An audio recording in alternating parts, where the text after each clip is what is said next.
are 25,000 miles of air routes in the British Empire. The safety and comfort of these routes depends largely on a network of over 80 airports scattered through 4 continents. Ground services for fueling and overhauling aircraft, for collecting and sending out weather reports by radio, for handling freight and mail, and for providing accommodation for passengers of every nationality are an essential factor of modern flying. Many of these airports have been built in the most remote parts of the world, often hundreds of miles from the nearest source of supplies. Such an airport is Sharjah, on the south coast of the Persian Gulf, midway between Basra and Karachi, a section of the Indian-Australian route which crosses the marshes of the Euphrates Delta, the sun-baked deserts of Arabia, and the barren wastes of Baluchistan. 1,700 miles of desolate and almost uninhabited country, over which our airliners fly as safely and regularly as we take our daily ride to the office. Sharjah is a hot, desolate spot on the edge of the South Arabian desert. The airport has its own engineering shop, radio office, and meteorological station. In charge is a European station superintendent. The airport is built in the shape of a square fort as a precaution against possible but improbable raids by wandering tribes of Bedouins. 2 miles distant across the glare of the desert is the Arab city, until recently a center for pirates who were active up and down the Gulf. Sharjah is still peopled by Arabs of the same Jawazmi tribes, by religion fanatical Wahhabis, but today it is ruled over by a sheikh who is friendly to the British government. To the city come camel caravans from Muscat and from distant Mulkala. They are bringing merchandise to trade in the markets or for shipment by dhow to nearby ports along the coast and across the Gulf of Persia. At the southern end of the city is the palace of the Sheikh, Sultan bin Saga, a huge medieval building with battlemented walls. Here in the gateway, a council is held each day to discuss local affairs and to settle disputes among the people.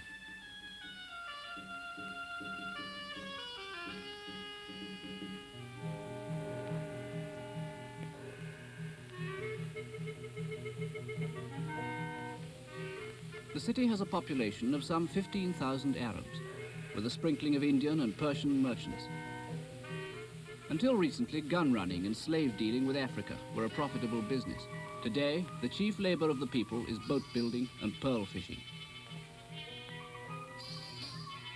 The oyster banks of the Persian Gulf begin here at Sharjah and stretch 300 miles northward along the coast to Bahrain and Kuwait. They produce the finest pearls in the world. Cows and sheep, camels and goats are traded in the markets.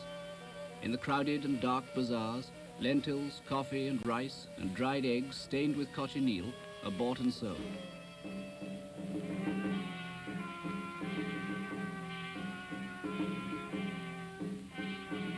Today, as on every day, a merchant from the city is carrying to the airport across the burning desert such fresh food as the markets can provide.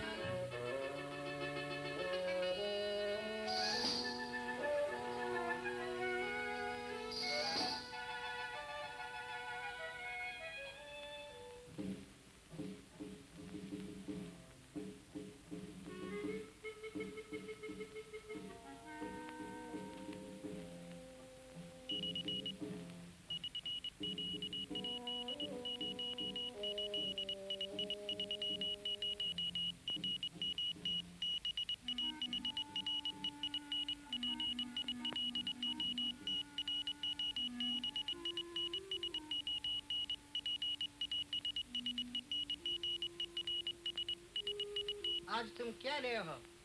अंडे, थोड़ी खजूर, गाय का दूध और बड़ी अच्छी मच्छी।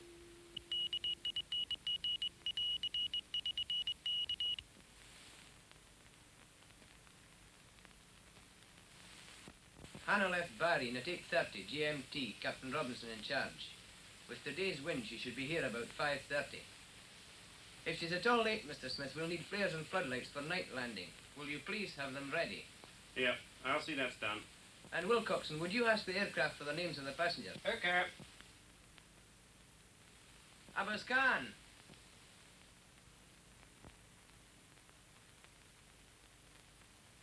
6 Saabs coming tonight. Sahib. I'll come and inspect the rooms in half an hour. Sahib. Airplane coming 5:30. बहुत अच्छा साहब. At once preparations begin for the arrival of the airliner. She is eastbound for India and Australia, 4 days out from England.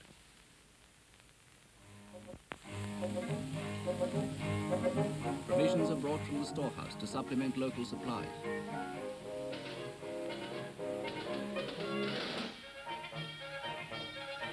Living rooms are got ready and beds made up, because Sharjah is a night stop.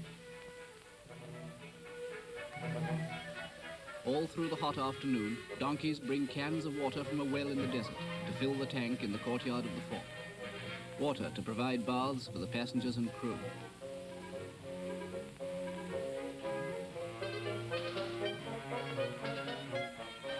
Arab merchants have brought parcels of pearls for shipment by air to dealers in Bombay and Calcutta. In the days before the air route, pearls were sent by sea or by long journey over land. But now the native merchants always make use of the airliners to carry their wealth. From now until the airliner departs at dawn tomorrow, the station superintendent will have no time for leisure. He must inspect the bedrooms to see that everything is in order, supervise the food, and attend to a multitude of other details. Outside, on the airport itself, another part of the organization is at work. The mobile beacon is wheeled into position. The 6,000 candle power floodlight is uncovered in case the airliner should be delayed by headwinds and so just fail to make Sharjah before sudden nightfall.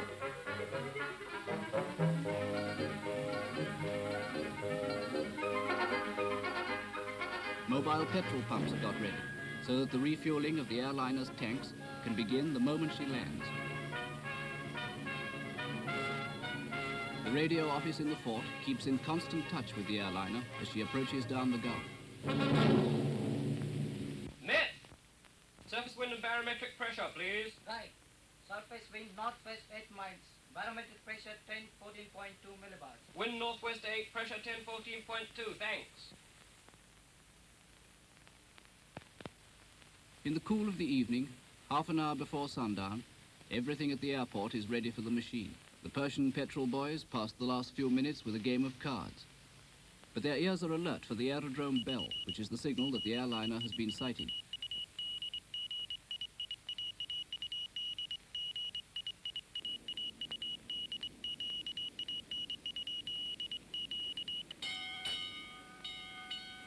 चलो चलो गंडी हो गया. क्या जल्दी अभी आता है. चलो चलो जल्दी चलो.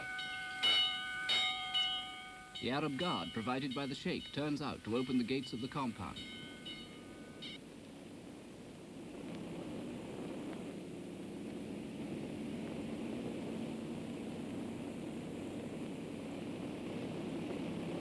If anything should happen to the airliner, each man is liable to be punished in Arab fashion by the loss of eye or limb.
The Hanno has arrived. Passengers and crew alike.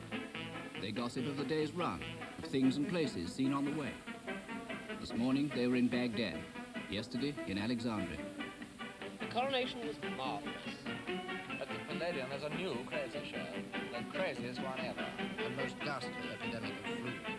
My dear, I've never been sick in my life.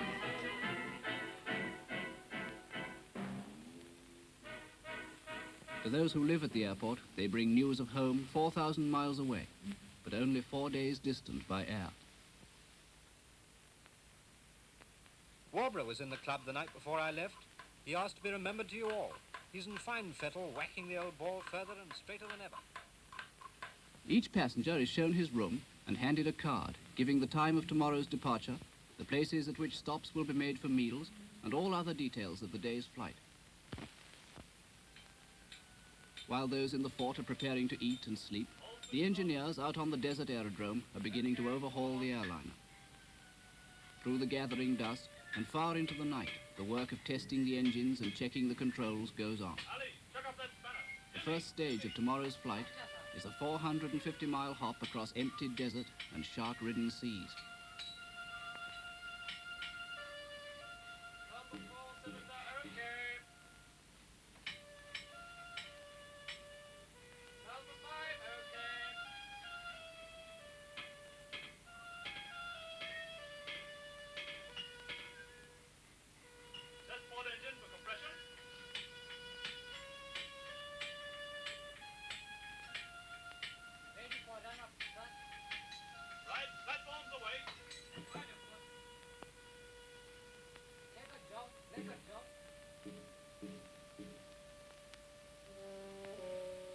Weather conditions must be discovered.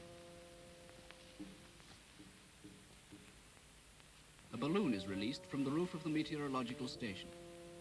A small electric light is attached to the tail, and from observations of the speed of its ascent, the force and direction of the wind at different heights can be calculated.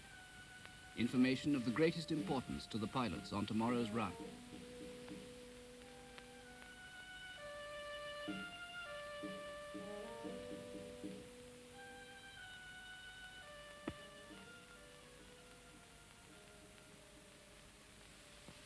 Dawn breaks over the desert.